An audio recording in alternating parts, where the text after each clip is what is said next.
Hi, and Happy New Year from Lorraine Bosse-Smith at the Total You, where your entire life matters.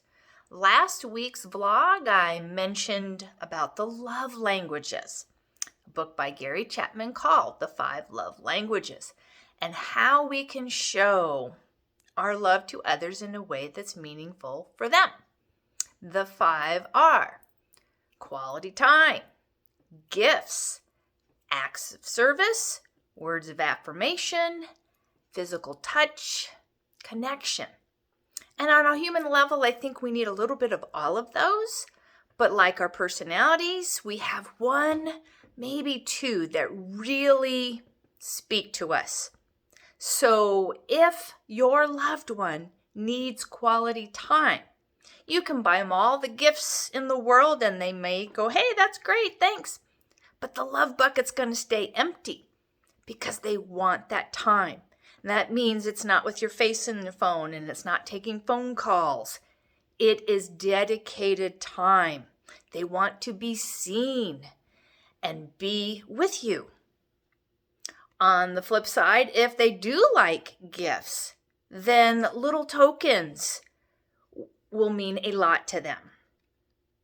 I was raised by someone who needed acts of service, my mother. And so that is important to me. And for the longest time, I thought that was what mattered because it's what mattered to her. And so I do appreciate acts of service, getting something done, cleaning something up, putting things away. Those are certainly important. But it took me some time to figure out what really mattered to me.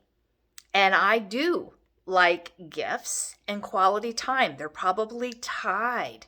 That watching a movie with my husband, that he's there with me, matters. It's why we go out on adventures. I know that about myself. It's getting out into nature, doing things together. Time. It's not necessarily about money because the love gifts can be simple, tiny little things. They don't have to be expensive. All of this to say is I encourage you, if you don't have the book, I've reread it multiple times to remind myself because we are all guilty of giving away what we want. So we have to learn what our spouse, our friends, family, loved ones need from us and try to give it because it means more to them.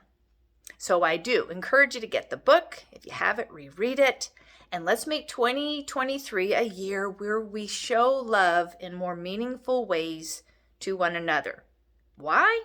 Because I'm pretty sure that's what Jesus would do. This is Lorraine Bosse-Smith. Let's stay fit, healthy. Let's stay together.